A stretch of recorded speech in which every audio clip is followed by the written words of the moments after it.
Pundit is the football trivia game.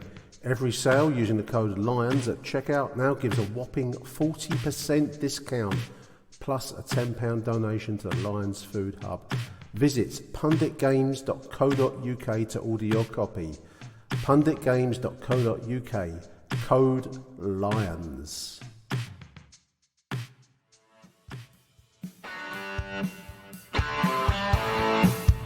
You're listening to Achtung Millwall, broadcasting from the beautiful South Birmingham. Accept no substitute. Hello dear listeners, welcome to an international break special show. Neil and I have rustled up another history show for your oral delectation. We've got a really good story for you this week. Actually, joining me to give us the lowdown on a fantastic Millwall-related story is the man himself. It's Mr. Neil Fissler. Welcome to the show, Neil. Hello, Nick. How you going, mate? Yeah, no, but this is a great story. This is. Well, I mean, the point of these shows for me is that we illustrate aspects and sides of our wonderful football club, which has got a long and, as the Americans say, a many storied history. And this is just such a story. Now, I knew nothing of this until you sent me the notes, which was last night, listeners. So I've had a little read of it, and I don't claim to be an expert. I've had a quick look through some of the press relating to this story. I'm going to ask everyone listening to cast their minds back, or to rewind mentally back to the very end of the First World War. Tough times indeed. And we're going to relate to you now the story of the great Millwall betting scandal, which related, Neil, to a game between the Lions and Brentford, played on December the 14th, 1918. So the war had finished by, it was an armistice actually, by 1 month. Many men still in uniform at this time. And the Lions were playing in a competition, Neil, called the London Combination, which is like a wartime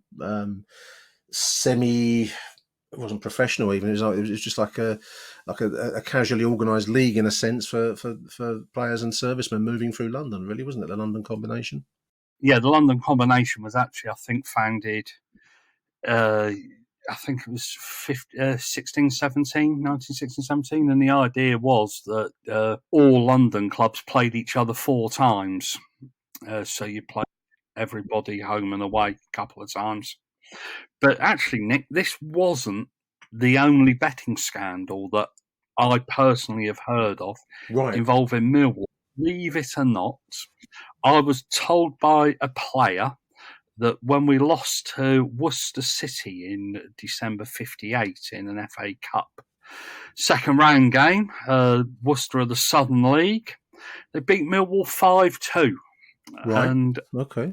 The former Millwall player, who is now deceased, told me that several players had received money for shall we say, not trying. And one or two of them even turned up with cars training the following week. I don't know if it's true, but I'm just trying to add a little bit of context.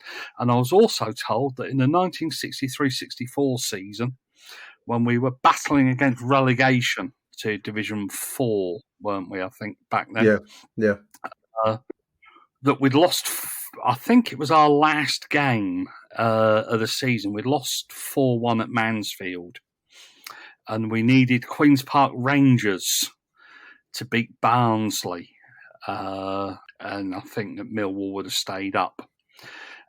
So contact was made between Millwall and some former Millwall players that were playing for Queen's Park Rangers. This has again come from a player who's deceased. Right. And the QPR players that played for Millwall are now deceased. And Mr. Purser, now deceased, came up with a suitcase full of cash, I'm told, which was taken across London. This is actually true. This is, well, I believe it. I'm thankful that they're all deceased, so we have no liabilities. Yeah, no, I've not mentioned any names. And the money was to ensure that QPR beat Barnsley. Right. But what did QPR go and do? They drew 2-2 from Barnsley. Yeah, they relegated Millwall by, I think it was a point. They took the money and were laughing.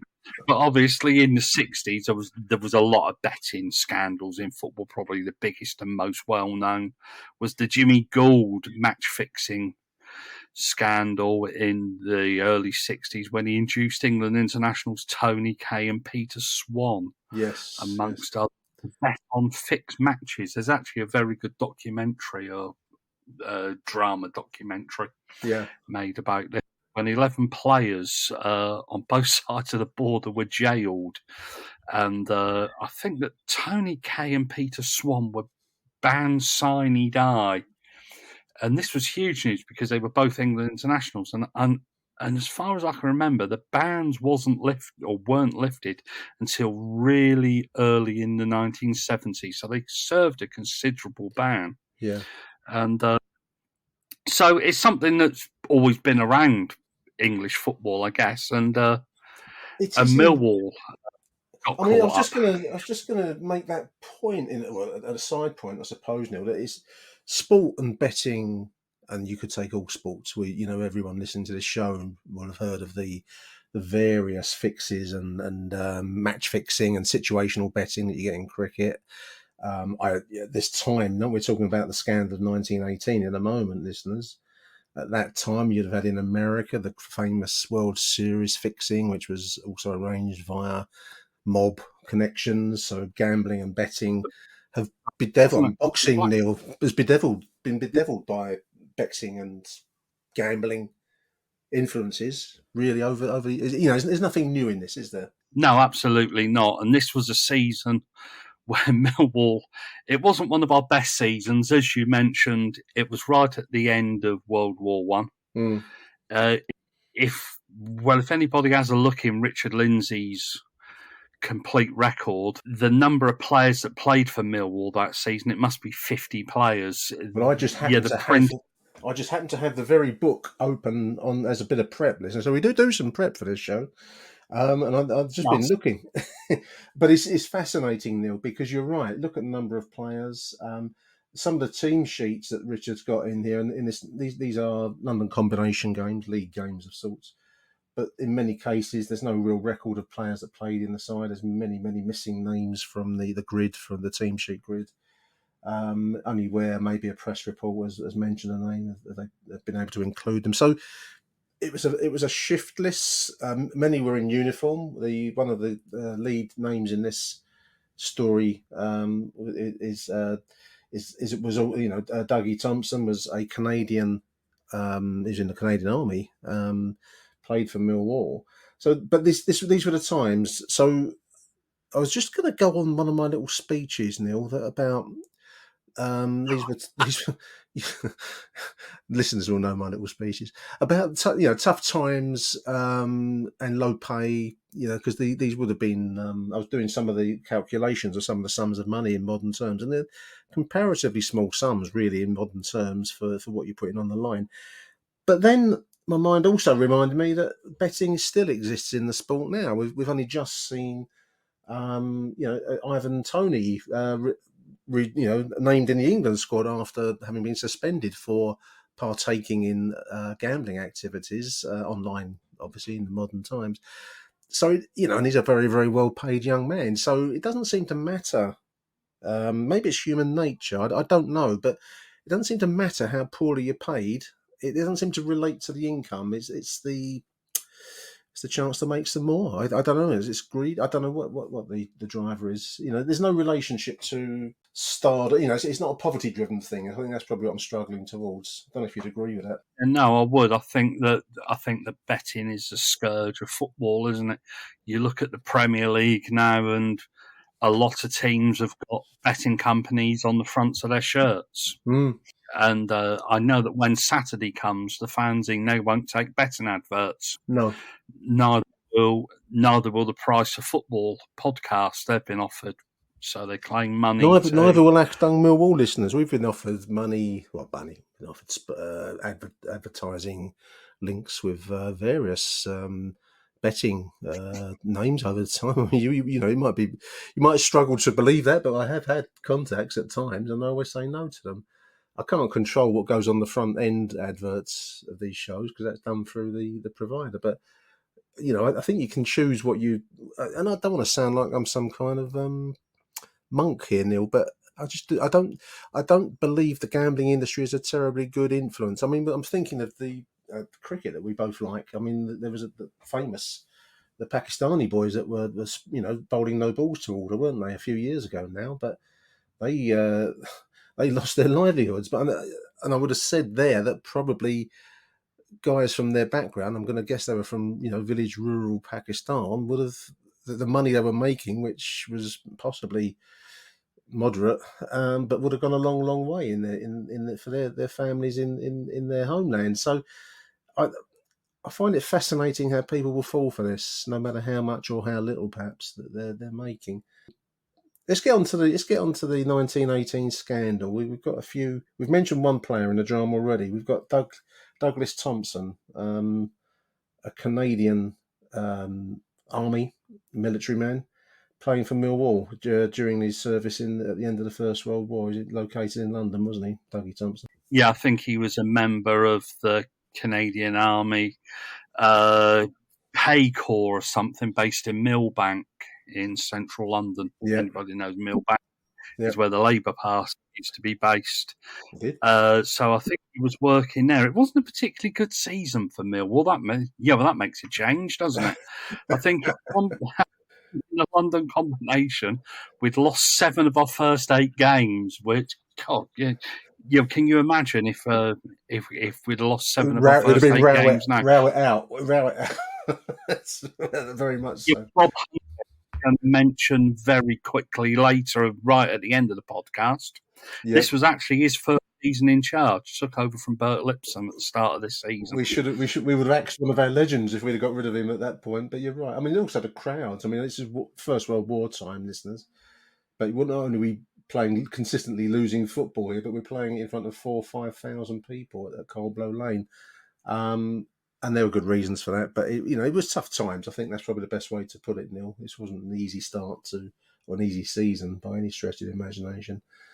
But we were lined up against Brentford, who had made a very good start to their season. And I think were the hot favourites to beat us at Coldblow Lane on December the 14th, 1918. Yeah, Brentford were they're actually top of the table. I was struggling to find a table. There wasn't one produced in Richard. So I think that Brentford were top of the table. They're on a long unbeaten run, I think 2 or 3 months, which had ironically started with a win over Millwall. There we are. So yeah, we're lined up in this game to be the patsies of the day at Coldblow Lane. Played in front of 10,000 people, so this is a good crowd. By comparison with some of the other low half of that figure for some of the previous combination games, but we would run out quite decisive result. Actually, we won it 3-1. A goal from Stuart Thompson, who is the protagonist in our little story here, and one Tomlinson scored in a 3-1 win over Brentford. But there's more to this fixture than meets the eye, shall we say, Neil? Yeah, no, funnily enough, I was editing the Millwall Who's Who. That's how I came across this story. Yeah. And I was doing Thompson's profile, just tidying up other stuff and that. And I came across this story and I thought, what a wonderful story. I looked into it and Millwall were actually approached, Thompson was approached to actually ensure that Millwall won the game. This wasn't the usual betting where you bet to lose. These Millwall players, I need to win. If Brentford had started well and were clearly favourites to win the match, the odds would have favoured, the money would have been favouring a win for the Lions, because that's where the better odds could have been obtained, one would imagine. So I'm just reading. This is from the Sheffield Daily Telegraph. We've got a fulsome account of the scandal. Millwall sensation. They've got it here as Neil, and they described Thompson. They took evidence from Douglas Thompson, a soldier engaged in the Canadian Pay Office at Millbank, and an agent, a player of the Millwall Football and Athletic Company Limited. He was offered an inducement, a £1 inducement, and that's not an awful lot of money. Which he was offered £1. I think that's like what do the lawyers call it? They call it a refresher, just to keep you interested, I think. And then offered a gift. He was offered a gift of 15 quid, which is about 600 quid-ish in modern terms. Yeah, if the Lions beat Brentford, which they of course did. There's a wonderful account there. I don't know if you've seen the trial. Darling, it's like an episode of Arthur Daly's. Kind of going into the Winchester Club. There's this sequence. There's Sir Archibald Bodkin prosecuting in court. This is the Thompson's evidence. He recalls that this chap Thatcher, who is the bookmaker, Henry Thatcher, also known as G. Wilson, of Lordship Lane, East Dulwich. He offered him a drink to start off with. And then the bookmaker told him that he had 50 quid on Mill to beat Brentford. So he says, "Here's a quid now to Thompson. I'll send you 3 more quid this next week." The witness, Thompson, asked him, "What's that for? What's the money for?" "Why are you giving me money to win? We're always setting out to win," he says. And the bookmaker said, "He was doing no wrong. Not much he's not. He's trying to induce it, trying to corrupt a football match." But he said, anyway, the dialogue continues. So the point being is why are you offering money from us to win? So the defendant, the bookmaker, replies at some point, "Start worrying when I offer you 15 or 20 quid to lose. Then we'll have time to talk. But I've got to be off now. Don't be a fool. Get hold of this," he says. And with that, I've got a mental image of him stuffing pound notes in his shirt pocket. Get hold of that. Yeah, no, we're 6-4 against. They were. So there was some money to be made. But this guy, Thatcher, quite an interesting character. Yeah. Believe it or not. He's actually from Bermondsey. Well, there we go. Because as soon as I read this, I just went on to the 1921 census. I had to. But I don't think he was actually the bookmaker. I think he was the middleman. I think he was acting on behalf of his son, William, who on the 1921 census is down as his occupation is a backer of horses. That's his occupation? Yeah. Seriously, on the 1921 census, his occupation is given as a... That is fantastic. And was actually a clerk to an estate agent, and was actually, on the 1911 census, was actually living in Barford Road, Peckham, which is just over a mile away from the Den. The ground, yeah. But no, on the 1921 census, his occupation, William's occupation, was given as a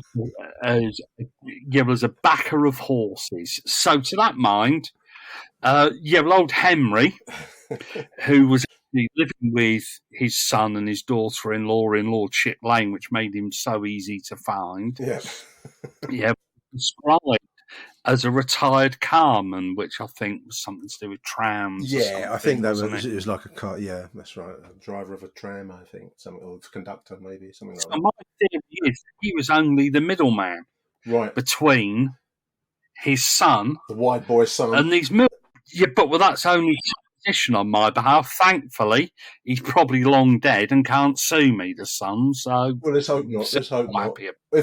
If anyone's listening and they are members of the Thatcher family, I'd love to hear from you. Love to hear from you. This is wonderful stuff. The other thing to say, listeners, what you got to keep in mind is that we're so inured in this modern world, and as Neil and I just said, you got football teams with bookmakers splashed across their football shirts and TV adverts, and you can click with your phone and put a bet on in no time.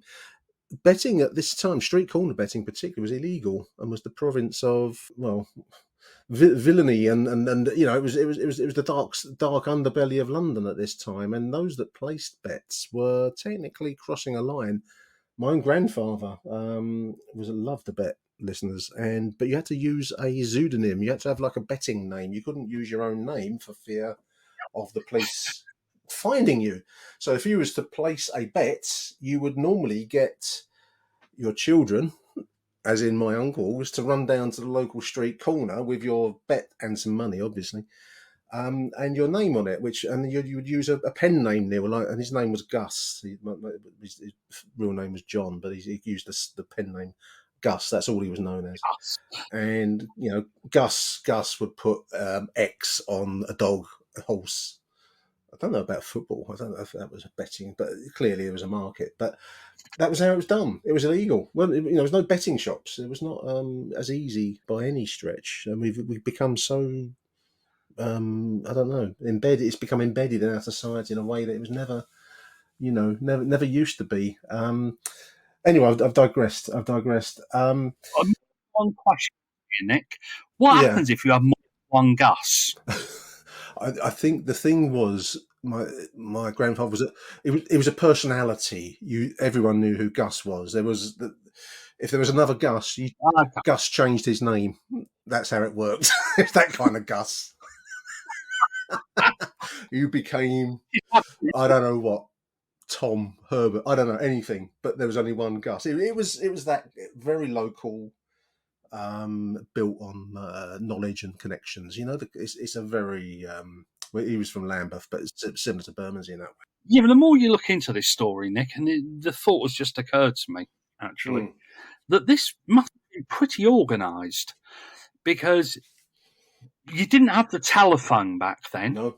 So this guy has gone to the effort, or these people have gone to the effort to identify the players, identify where they work, where they live, because there were 4 of them, weren't there? Yeah.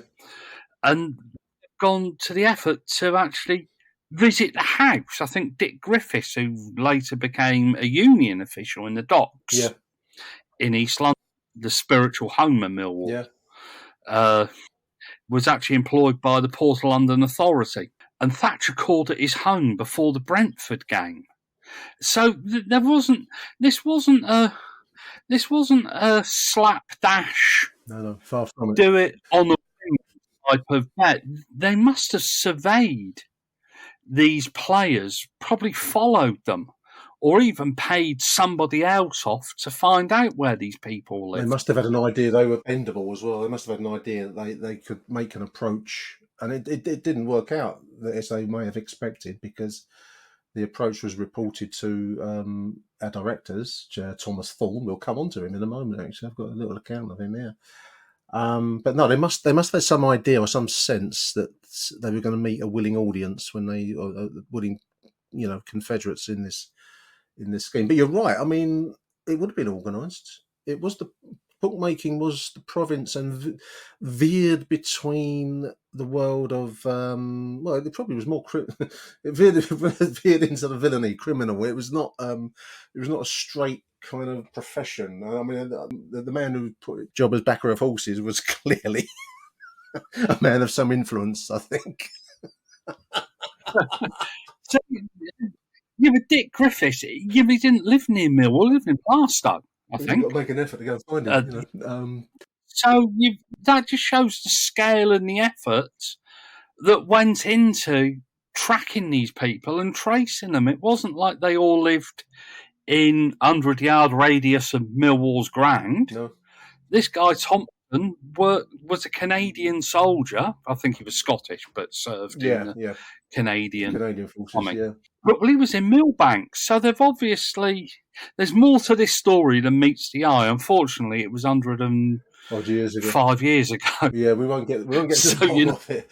But there's just some wonderful stuff here. I mean, I'm going back to Dougie Thompson talking to Thatcher, who goes under again another pseudonym, a bit like my grandfather, G. Wilson. So we've got when I'm coming off you 15 or 20 quid to lose, then we'll talk. So he gives him £1 as a kind of a drink, I think, just to establish a relationship. He then the £1 came to him via a paper which he left in Dougie's jacket pocket. He put that into his pocket. When he opened it up, there was a £1 note in there. and he got a letter on the Monday morning after Millwall had won. We got a letter signed H. Wilson, which he destroyed. So Dougie destroyed that letter. The letter said, "Many thanks for what you did last Saturday. I shall not be able to come and see you, but if you will meet me tonight, I will take you to the National Sporting Club. You can easily get to there by the Temple station on the Underground. You ring up 2026 and let me know what time I can meet you." So it all sounds a bit bent. And his wife corroborated that he must have gone to this meet, and has been given a further £3 by the aforesaid Henry Thatcher. Mr. Thorne, our chairman, was also put in the dock here. Now, I don't know if you've seen this evidence, but Tom Thorne was asked to give evidence. He said that the club paid £1 a week to their players, which was for expenses, and this was to prevent the players from becoming professionals. Because we've got to keep in mind that during wartime, the club was not strictly speaking professional; it had gone amateur. So I think the likes of Dougie taking money, they would be playing football for fun in a sense, apart from their £1 expenses, as Tom Thorne here says that they get. But I suppose anything they can make on top of that would have been fairly welcome. But I think that the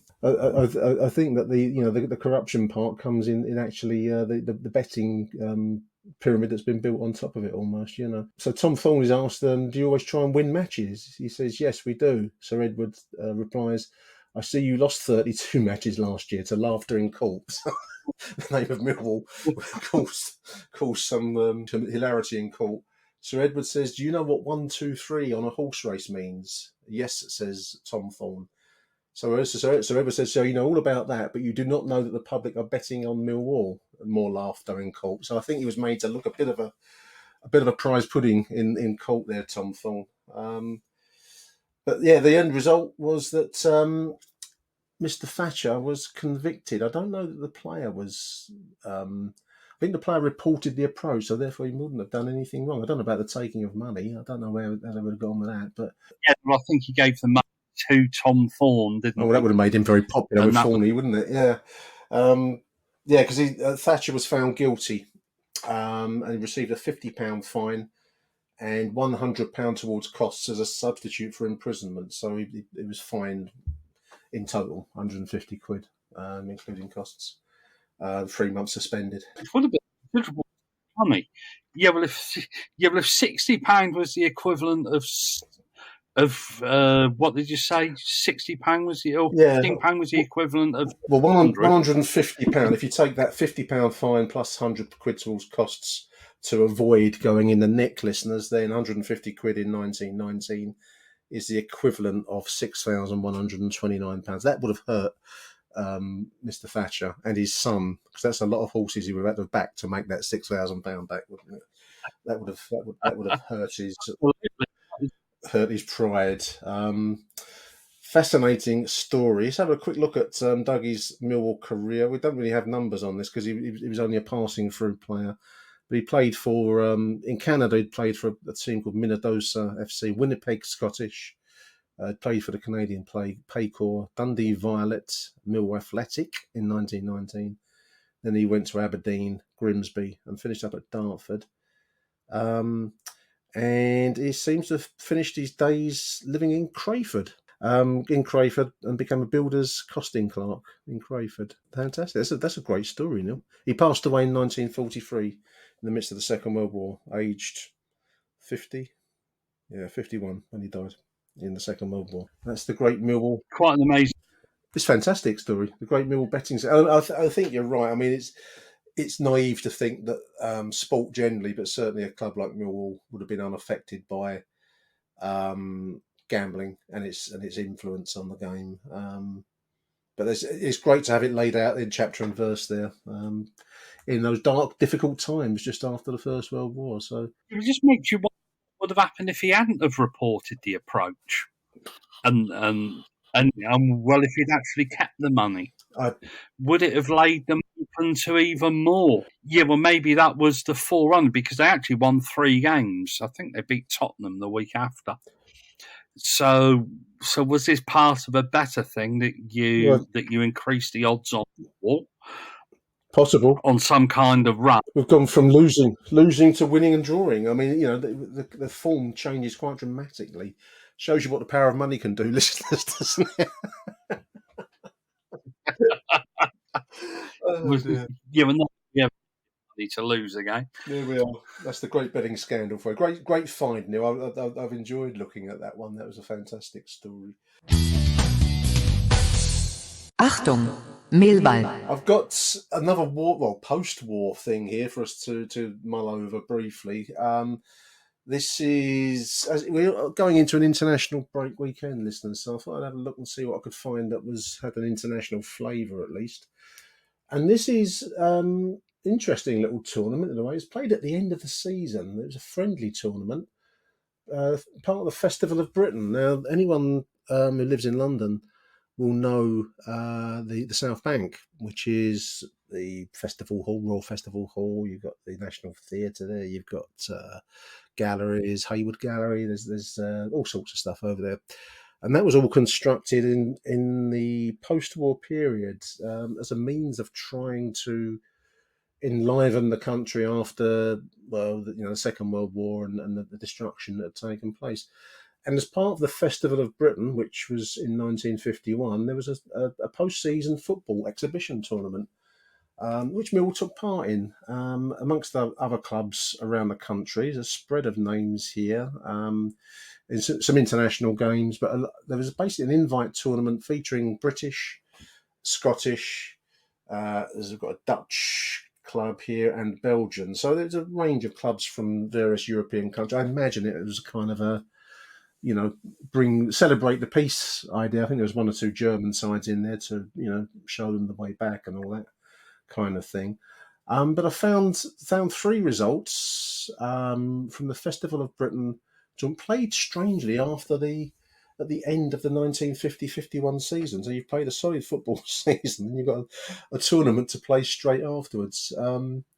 First game up, Neil, we've got Millwall 3, FC Harlem of Holland 3. So a 3-3 draw played out on the 9th of May 1951 in front of 9,060. There's another thing that struck me, for a friendly tournament. I don't think it was organised with there's almost like a non-competitive tournament, if that makes any sense, because I don't think there was a winner.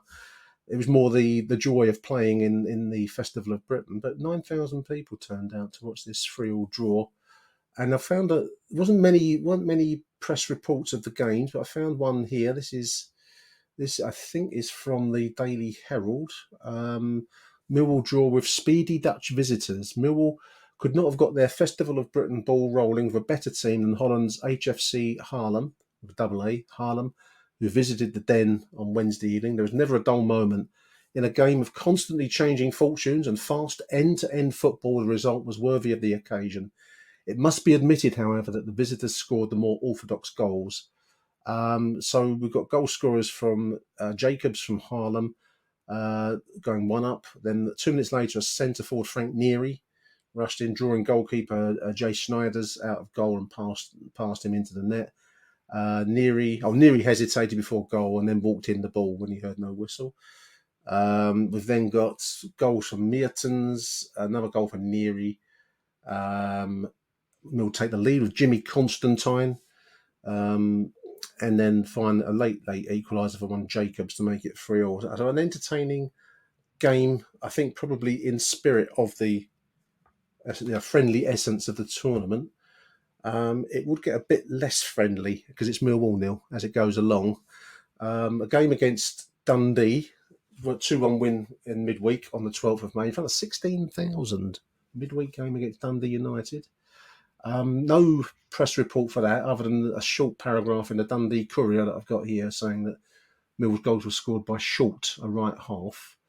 But the game that caught my eye, and I don't have a press report other than a paragraph in Dave Sullivan's Millwall Miscellany book, which is an invaluable little book to get hold of if you can get a copy of it, listeners. We've got a 2-1 win over Anderlecht, RSC Anderlecht, played on the 16th of May. Goals by Constantine and Leary, a penalty. And Dave describes this game as contentious and a tad nasty. So it sounds like there was a few late biting tackles going in there, Neil, against the Belgians to celebrate peace. Yeah, no. Yeah, I think that Harlem would have been. Actually, there is a Millwall connection with Harlem that I've just found out. It was actually Romeo Sion's first ever club. Oh, he played one game indeed. for I remember that. against Yeah. 1992. It was in the Anglo-Italian Cup. Coincidentally, it was one of those. I think there would have been an awful lot of curiosity around these games. 11,000 probably. I've just found the classified in the Yorkshire Post. No press report, but it mentions a crowd of 11,000. So 11,000 for Anderlecht, 16,000 for Dundee, and 9,000 for Harlem. So those are pretty good crowds for end of season friendlies now, aren't they? Yeah, you wouldn't have seen too many foreign teams, of course, back then, because there were no flights, were there? No. And you played every Saturday. Yeah. So, and it wasn't like in the old day. Well, we were talking about you used to have these games in olden times, but they were played in an afternoon. Yeah, absolutely. And on a free, you didn't have many of these, and this would have been a curiosity, I think, to have watched a Dutch team that you hadn't heard of, and different style of play. There would have been a certain curiosity about it, and Anderlecht were. Yeah, well, I guess they were a big name back then. They're quite a big name now, aren't they? They are. Qualified most. I think you're right about the novelty of it. I mean, this is an unrelated column. It was in the Yorkshire Post. They're talking about this chap Eric Stanger's talking about the tournament itself, but it makes that point, and I think that's why the crowds were large. I mean, it was an era where there was a hunger, I think, for entertainment at the end of the conflict, and post-war years were quite drab. So I think people wanted to go see excitement. But he makes the point here that the Festival Soccer, the Festival of Britain Soccer, has brought in some delightful examples of football played by Rapid Vienna, Stade Rennais of France, a Yugoslav Partizan side. He describes their football as brilliantly conceived, but their shooting shocking or non-existent. He speculates that if we could combine the traditional virtues of English football with the cleverness of the foreigners, then you'd have a fantastic style of play. I think we're still trying to pull that combination off. So was it 60, 70 years on from the Festival of Britain? But I think it was that sense of excitement and there's something different, something to see that you wouldn't otherwise have known about. It might be season friendly, but you would have had the crowd. You were the crowd at Millwall. Yeah, well, I can remember. There's always something when these foreign and Scottish teams come down for friendlies. I used to love them. I can remember. Was it Stour Bucharest pitched up? And didn't we have a couple of players? That might be a podcast idea because I can remember. I mean, didn't we have Hibernians come down one time and cause a frisson of excitement around New Cross? We had a few over the time. So there has always been these games, but I think it would make a fantastic podcast. We'll save that up. Yeah, well, not that we're going to give up ideas. Save that up for another day. So there we are. That's the Festival of Britain. That was played in May 1951. It was celebratory. There was no winner. There was no table produced. It was just a series of exhibition games, hopefully to promote the virtues of what this chap Stanger's saying of clever play and entertaining football. And that was at the end of the 1950-51 season. Now, Neil, it is the international break weekend. That's why we're trying to put this little show together. And I mentioned some internationals the other day. The most capped when I did my live show the other day, listeners. I don't know if you would have heard it, but I thought I might just give it a quick run out again. These are our most capped internationals wearing a Millwall shirt. Number of caps obtained for their country. Number 5, the legendary John Daddy Bodvarsson, Neil. He got 17 caps for Iceland whilst with Millwall, scoring 1 goal. The man's legend lives on, doesn't it? Yeah, but he probably played more for Iceland than he did for us. He never came under the sun. It wouldn't, Did it he? wouldn't surprise me. So yeah, he was number 5 in my list of all-time internationals. You're probably right about that. Actually, it wouldn't be. Let's have a look at his. Let's have a quick look at John Daddy Budvarsson. Let's have a quick look to see how many times he started for Millwall versus how many times he started for Iceland. And here it is. So, hasn't got that detail on here. Yeah, well, there goes the BAFTA or any other award, Nick, for the doobie-doobie-doobie-doo. I don't know. But you can't be far off with 17 caps. He didn't start that many times, I seem to recall. I'll look it up separately, listeners. Number 4, Mick McCarthy got 19 caps whilst a Millwall player, playing for the Republic of Ireland, of course, one goal, including, I believe, he was at the Italia 90 World Cup. So that's quite something. Famously, Eamon Dunphy, who was for many, many years our most capped international, Neil, wasn't he? He was always named in the record books as our most capped. Played 22 times for the Republic of Ireland during the 60s and 70s, I think. Number 2, David Ford, who achieved, his international caps whilst a Millwall player, 24 times. No goals, obviously, as a goalkeeper. But our most caps international, Neil, most caps in a Millwall shirt is Shane Ferguson, 29 caps for Northern Ireland. And a player I always liked. I quite like Shane Ferguson. I thought he was nice. Not the most skillful player in the world, but he was all right, wasn't he? He was very Millwall player in many ways. Made himself very busy. That took me by surprise, learning he was Millwall's most capped player. I probably knew it in the back of my mind. In a Millwall shirt. I've got all that from the Millwall history website, and I make no claims to accuracy, but that was just a quick back of an envelope tot up. I've got 1 or 2 noteworthy ones here, which I did mention in the previous show. No apologies going to be made. We're going to mention J.R. Smith, who's our most capped England player, Neil.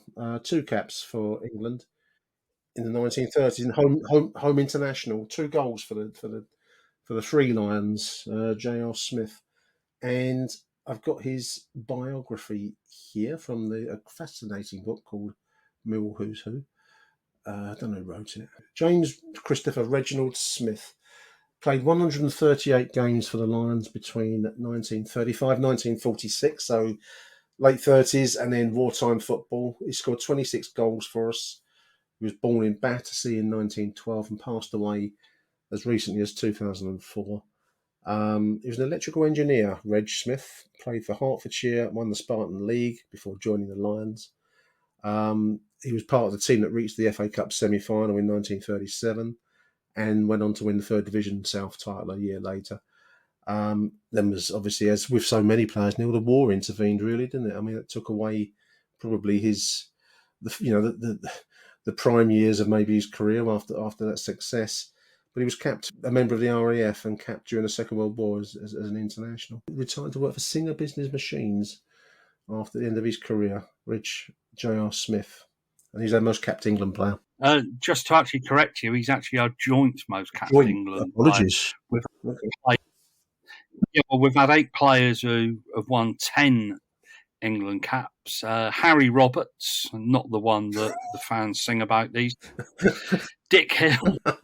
Freddie Fox, yep. Lane Graham, who's actually also played 2. Yeah, we mentioned him. Yeah. So along with Reggie Smith, he played 2 games. Jack Fort, Willie Sutcliffe, John William Sutcliffe, England Rugby Union International, yep. as well. I think is the last man to have played football and rugby for England, and Bert Banks. So people forget that we've actually had England internationals. I know we're talking pre-war. Yeah. And I think that Brian King was on the bench for England in the early 70s for a game. I think it was against Portugal. Yeah, I think he's mentioned that. It was a fringe. We were at that time. We were blessed with some fantastic goalkeepers in the national side. So, King, he was a brilliant goalkeeper. I think in a different time he would have been a pick for the national side, but there just wasn't the same. And it's absolutely according to Kingy, it's an absolute travesty that Barry Kitch was never capped. Yeah. Especially in his early days, that when we were doing well and he was playing well, there was a school of thought that Kitch should have been capped. So we have actually had England internationals, but not since but not since the war. Terry Hurdock and Alan McCleary for the B internationals, of course, in 1988, and now we've got Ramon Esse in the under-18. So it's we are a club that produces good players, and yeah, I think you're right about. It's easy to forget the history of the club. I've got some other noteworthy ones here. We've got Jimmy Abdu, who was capped 16 times in a Millwall shirt for the Comoros Islands. Tony Cascarino, 15 caps and 5 goals for the Republic of Ireland, whilst in a Millwall shirt. And Tim Coe. Not qualifying for them, wasn't it? Didn't he qualify? I think he qualified in reality, but who knows? It's probably a story best left to Tony to tell.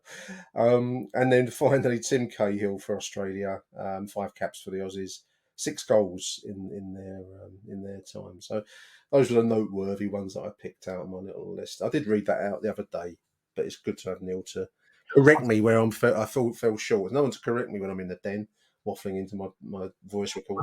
I think that Brian Horn was an England under-21 international. I think Horny might listen. If he does, he can correct me. I think you're right. I think he was named in the 80s again, wasn't it? Yeah, there we are. That was international. That's its international break weekend. Finally, then, just to finish us, we've mentioned already in the show now Bob Hunt, haven't we? One of our legendary names. I suppose in different times with that difficult start to the 1918 betting season, he mightn't have made it much further, but he did, thankfully. A legendary figure, and we've organised a memorial stone to be fitted via the flakiest company in the world, as it's turned out, have disappeared on us. But now, thankfully, email received today from the club saying that the club are doing the right thing, and well done to Millwall FC for doing this, because it's costing the club some money. But they're going to pick up the unfulfilled orders from this Your Tribute Limited, who took the orders originally from ourselves, and over 90 odd people, I think, have placed orders with them, which just haven't been fulfilled. They've, done a disappearing act. But thankfully now it's in sight for us to get our memorial plaque to Bob Hunter to be fitted on the side of the den. And we're going to do a little show about that. We're going to do something to commemorate that, because it's going to be really nice to have his name marked at the den. And we'll just do a little bit of a memorial thing for him at that time, just to bring his name to everyone's attention, to say who he was. I'm looking forward to that. Yeah, we'll go into a little bit more depth on who Bob Hunter was, because he's somebody that we mention quite a lot, don't we? We do quite a lot of mentions of Bob Hunter. We do. It would be good to spend an hour just to actually tell people who he actually was, and why he's important. Give a little bit of insight into this figure. But fantastic news that Millwall have stepped up to the plate and morally done the right thing. I know that we look to knock the club whenever we can. It's just what our fan base is at times. But they've done the right thing here. It probably took some cajoling, some arms up behind the back and one or two other things, but they've actually done the right thing. But what amazes me, Nick, is that there are still 40-odd people to come forward. Yeah. So I urge anybody that if they know somebody who's ordered a plaque, just check with them and make sure that they have contacted the club. Yeah. I think you've got to contact haven't you? Well, we were saying just off air before we started recording, listeners, it's amazing still how many people aren't on the internet. People don't follow the club online. There is no match day program now, Neil, is there? There's the newspaper industry is fading fast. So yeah, there were 90 odd orders placed with these charlatans. Your Tribute Limited, who have disappeared without trace. The club have emailed me today, so they've got 58 of 95 orders, records of them. We won't go into the complexities of the deal, which I think everyone has agreed could have been a lot better arranged. But anyway, this is how it works. the club have details of 58 people out of the 95 who have placed orders. And so we're still looking really, what's that, about 30, 37 people we want to get hold of, because you've placed orders for something, for a plaque at the Den, and the club are now looking to get it done through one of their own contractors. So please do get in touch. You're looking to get in touch with Shona Groves. Her email is slo@millwallfc.co.uk. That's slo@millwallfc.co.uk. Shona Groves. She's lovely. She'll take your details. She'll help you. And well done to the club for doing this. It's taken a long while to get there, but we got there. That's all that matters. And I'm looking forward to seeing our Bob Hunter plaque up, Neil, because I think it's appropriate that we mark his name and others, actually. There's lots and lots of names, as we do on these shows, lots of names from the past that deserve remembering and marking, and that's what we try to do on this show, at least a little bit. So anyway, well done, Millwall. Thanks for that. I think we've reached the end of our agenda, Neil. I think we're done. We have, unfortunately. It's always great to talk about history for an hour on a cold, damp international Tuesday week. afternoon. No Millwall. You're even more depressed. You're probably even more depressed than that. Than that result on Saturday. We have got another couple of shows planned. Funnily enough, we were just discussing how best to go about doing it. We might give Twitter Spaces a go, doing one of these shows on Twitter Spaces. Yeah. I think we would. Well, what we're thinking of doing, listeners, is we'll select a historic theme, but we can invite people to come on, ask questions. You can even tweet your questions and we can see them. And between Neil and I and any other callers that want to come in on the thing on the day, we'll do our best to give some semblance of an answer for you. So they're normally quite enjoyable, the live shows. They're a bit nerve-wracking, but they're very enjoyable afterwards. And we were just weighing up whether to do one soon. So, as they say, watch this space. We'll be coming back on that one. I always enjoy doing them, so we'll certainly give it a go on Twitter Spaces, live listen. So more news on that in due course. Neil, big thank you for all the work you've put into this betting scale. It's a wonderful find, mate. Well done, mate, on that. Yeah, no problem at all, mate. It's great to share this kind of story that would have been lost, and absolutely, and we're giving it some life just so people can have a listen and waste an hour of their lives on listening to me and you whitter on. There we are, dear listeners. Enjoy the international weekend. We'll be back after the West Brom away fixture. Until then, it's from Neil and myself. It's Arrivederci Millwall. Bye for now. Achtung, Millwall.